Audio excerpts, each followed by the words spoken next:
এর উপরে পুলিশের নিজেরই আস্থা নেই, তো আমাদের কার থাকবে? পুলিশের উপরে পুলিশেরই আস্থা নেই। আপনি কোনো পুলিশ পরিবারের ফ্যামিলিকে জিজ্ঞেস করুন না যে তাদের আস্থা আছে কিনা, কেউ বলবে না। আর এই মাল দিতে গেলে পাবলিকের যা কিছু আছে সেখানে খাল কেটে দিদির জন্য মাল নিয়ে, তৃণমূলের জন্য মাল নিয়ে, নোট নিয়ে হাজিরা দিবে এবং নিজের পদ সুরক্ষিত করবে। আরে ট্রাম্পকে তো দেখছি আমেরিকা থেকে যারা অনুপ্রবেশকারী তাদেরকে ধরে ভারত পাঠাচ্ছে, চুপ করে আছে এখানকার সরকার। তো আমাদের দেশ থেকে যদি এতই অনুপ্রবেশকারী থাকে, তাহলে তাদেরকে বাংলাদেশ পাঠাতে পারছে না কেন বলুন? নিরাপত্তা নেই তো সাধারণ মানুষের, বলে লাভ কি আছে?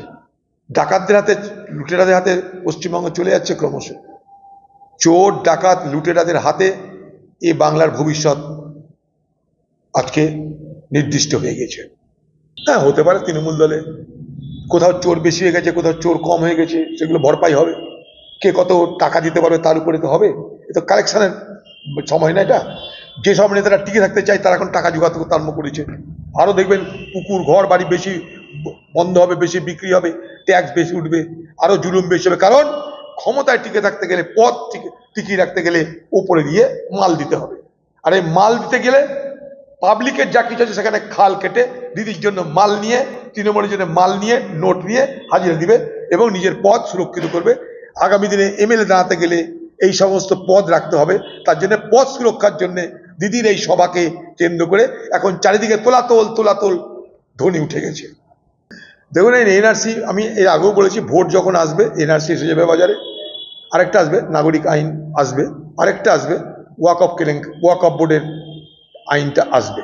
তিনটে হবে এবার ভোটে। তৃণমূল তার মধ্যে নেমে গেছে, আমি আছি, এনআরসির চিন্তা নাই।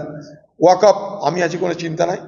কিন্তু এ বাংলায় যখন নির্বাচন তখন এনআরসির উদয় হয়। অর্থাৎ এনআরসি আর নাগরিক আইনের উদয় হবে কখন? যখন নির্বাচন আসবে। তারপর এনআরসি আর নাগরিক আইন নির্বাচনে চলে যায়। মোদি ঝোলা গুটিয়ে দিল্লি, দিদি ভ্যানিটি ব্যাগ গুছিয়ে কলকাতা। এবার আমাদের সমাজে আমরা বিভাজিত হয়ে যাচ্ছি। আমাদের মধ্যে কেউ মানা করেনি এনআরসি করতে, কেউ মানা করেনি নাগরিক আইন করতে। আইন মেনে করো, নাগরিক আইন করো তুমি, কিন্তু একটা ধর্মের মানুষকে শুধুমাত্র টার্গেট করে নাগরিক আইন করলে দেশের নাগরিকদের প্রতি অবিচার করা হয়। আচ্ছা, বাংলাদেশে এত বড় বড় ঘটনা ঘটছে, খোলা বলে দাও যে ভাই নাগরিক যত বাংলাদেশে চলে এসে, তা কিন্তু বলবে না। আচ্ছা, 5 বছর ধরে, 10 বছর ধরে, 14 বছর ধরে ক্ষমতায় যারা আছে তারা বলুক এনআরসি করে কত বিদেশি ধরা পড়েছে আর কত বিদেশিকে চালান করে দেওয়া হয়েছে, তা জানি না।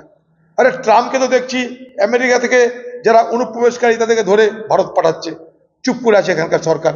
তো আমাদের দেশ থেকে যদি এতই অনুপ্রবেশকারী থাকে, তাহলে তাদেরকে বাংলাদেশ পাঠাতে পারছে না কেন বলুন? কেউ নাগরিকত্ব দিতে বারণ করেনি। নাগরিকত্বের আইন আছে, নাগরিক আইন আছে ভারতবর্ষে। 1955 সালে এই আইন তৈরি হয়েছে। কংগ্রেসের আমলে এই নাগরিকত্ব আইন তৈরি হয়েছে। স্বাধীনতার সময় এই নাগরিক আইন তৈরি হয়েছে ভারতবর্ষে।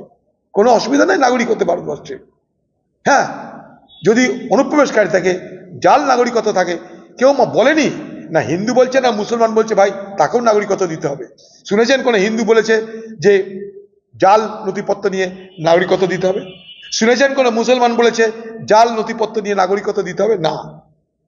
কিন্তু এই নাগরিকত্বের নামে সমাজে কিন্তু জাতপাত সাম্প্রদায়িকতার রাজনীতি শুরু হয়ে যাবে। কারণ ভোট এসে গেছে। যেমন বসন্তকালে কোকিল এসে যায়, ভোট এলে এসে যাবে নাগরিকত্ব আইন, এসে যাবে এনআরসি। আসামে তো এত এনআরসি করে এত লোককে আসামে বন্দি করা হয়েছে, বলুন তো একটা বন্দিকে বাংলাদেশ পাঠাতে পেরেছে কিনা? সুপ্রিম কোর্টে গিয়ে বলছে আরো তদন্ত করবো। কেন? সুপ্রিম কোর্ট বলছে তোমার দেশে অনুপ্রবেশকারী থাকলে তাকে পাঠানোর দায়িত্ব তোমার। পাঠাচ্ছে না কেন? আমরা দেখতে চাই যে কটা অনুপ্রবেশকারী ধরলো আর বাংলাদেশ পাঠালো। তা তো হবে না। কেন? ভোট এলে অনুপ্রবেশকারী গল্প আসবে। এই আষাঢ়ে গল্প ফেঁদে আমাদের সমাজকে দ্বিখণ্ডিত করবার এই প্রয়াস শুধুমাত্র নির্বাচনে জেতার জন্য। বাংলার হিন্দু, বাংলার মুসলমান এটা মাথায় রাখবেন। এর আগেও বলেছি আপনাদেরকে, এই বাংলায় চিকিৎসা যে হয়, চিকিৎসা যে করা যায়,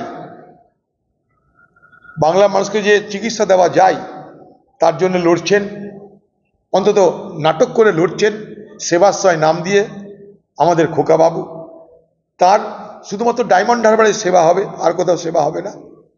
আর তার দলের লোকেরা এই আরজিকর কাণ্ডে যারা অপরাধী তাদেরকে সামনে রেখে তিনি তার প্রভাব প্রতিপত্তি বাড়ানোর চেষ্টা করছেন।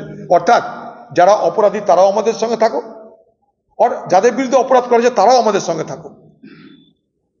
খোকাবাবু আর দিদির এই নাটকে বাংলা মানুষ বিভ্রান্ত হবেন না। কারোর উপরে আস্থা নেই, পুলিশের উপরে পুলিশের নিজেরই আস্থা নেই, তো আমাদের কার থাকবে?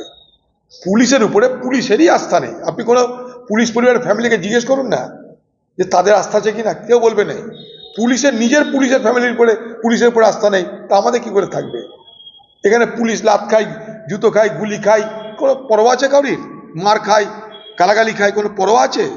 যেখানে দিদির সম্মতি থাকবে যে কিছু করতেই হবে, জাত থাকছে না, তখন পুলিশ সেখানটায় হস্তক্ষেপ করে, পুলিশ সেখানটায় উদ্যোগী হয়ে আসামি ধরে, আসামি গুলি করে মেরে দেয়। তথ্য প্রমাণ আর কেউ জানা যায় না, ঘটনার পিছনে আর কোনো বিশদ তদন্ত হয় না। আমরা দেখতে পেলাম পুলিশের সেই সমস্ত অফিসাররা তারা একটা আসামিকে গুলি করে মেরে দিতে পারে। তত নির্ভর করছে দিদির কতক্ষণে সম্মতি পাওয়া যাবে তার উপরে। বাংলার মুখ্যমন্ত্রীর সম্মতি ছাড়া এই বাংলায় পুলিশের কোথাও কোনো তদন্ত হয় না। জাতীয় সড়ক, সারা ভারতবর্ষের জাতীয় সড়কে সুরক্ষা দেবে কে? কেন্দ্রীয় সরকারের ক্ষমতা আছে।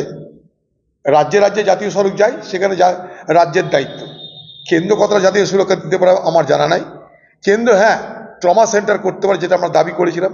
আমি অনেকবার ভারতবর্ষের পার্লামেন্টে দাবি করেছি যে জাতীয় সড়ক যেখান দিয়ে যাচ্ছে, অ্যাক্সিডেন্ট হলে বা কিছু দুর্ঘটনা ঘটলে তুরন্ত যাতে তাদের বাঁচানোর ব্যবস্থা করা হয়, গোল্ডেন আওয়ারের মধ্যে যাতে চিকিৎসার ব্যবস্থা করা হয়, তার জন্য ট্রমা সেন্টার করা উচিত, একটা নির্দিষ্ট ব্যবধান অন্তর। সেটা আমি অনেকবার দাবি করেছিলাম।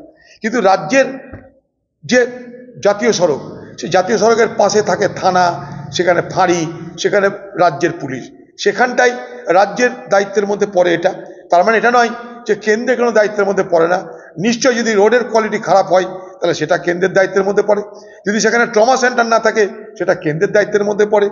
রাস্তায় যাতে গতি নিয়ন্ত্রণ করার দায়িত্বের জন্য রোড কনস্ট্রাকশন করার নানা রকম পরিকল্পনা নেওয়া দরকার, যেগুলোতে দ্রুত গাড়ি না চলে সেখানে একটা নিয়ন্ত্রণের ব্যবস্থা করা যায়। কিন্তু যতক্ষণ পর্যন্ত আইন শৃঙ্খলার প্রশ্ন, আমার যতটুকু জ্ঞান, আইন শৃঙ্খলার প্রশ্নে এখানে রাজ্যের মূল ভূমিকা, রাজ্যের মূল দায়িত্ব, এটাই মনে করি। আপনার বাড়িতে চুরি হলে রাজ্যের পুলিশকে এগিয়ে আসতে হবে, আপনার বাড়িতে ডাকাতি হলে রাজ্যের পুলিশকে তার দায়িত্ব নিতে হবে। সেক্ষেত্রে জাতীয় সড়কে কোনো অন্যায় হলে সেখানে ধাওয়া করে কাউকে মেরে দিচ্ছে, সেটা রাজ্যের সরকারের উপরে তার দায়িত্ব বর্তায় বলে আমি মনে করি। সন্ত্রাসের রাজনীতিকে আঁকড়ে ধরে টিকে থাকতে চান, ভয় ভীতির পর কিছু অনুদান, এটা হচ্ছে বাংলার মুখ্যমন্ত্রীর নির্বাচনের স্টাইল, রাজনীতির স্টাইল। ভয় ভীতি লুট তরাজ করে নাও, তারপর গরু মেরে জুতোদান করার মতন কিছু বকশিস দিয়ে দাও, এইভাবে বাংলায় টিকে আছে। এই যে ডাক্তারদের আজকে তিনি ডাকার প্রয়োজন মনে করলেন, তিনি স্বাস্থ্য দপ্তরের মন্ত্রী তো আজ থেকে নন, তার আমলেই গোটা পশ্চিমবঙ্গের স্বাস্থ্য ব্যবস্থা ভেঙে পড়েছে। তার মন্ত্রিত্বে আরজি করের মতন ঘটনা ঘটেছে, এবং শুধু আরজি কর নয়, এ বাংলার প্রত্যেকটা হাসপাতালের দুর্নীতি আজ বিশাল পরিমাণে, ব্যাপক পরিমাণে প্রকাশ পাচ্ছে।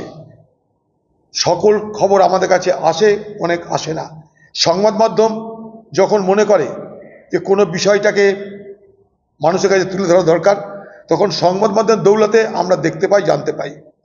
আজকে সেই বাংলার মুখ্যমন্ত্রী চিকিৎসক সমাজের মধ্যে আরেকটা বিভাজন তৈরির চেষ্টা করছেন, অর্থাৎ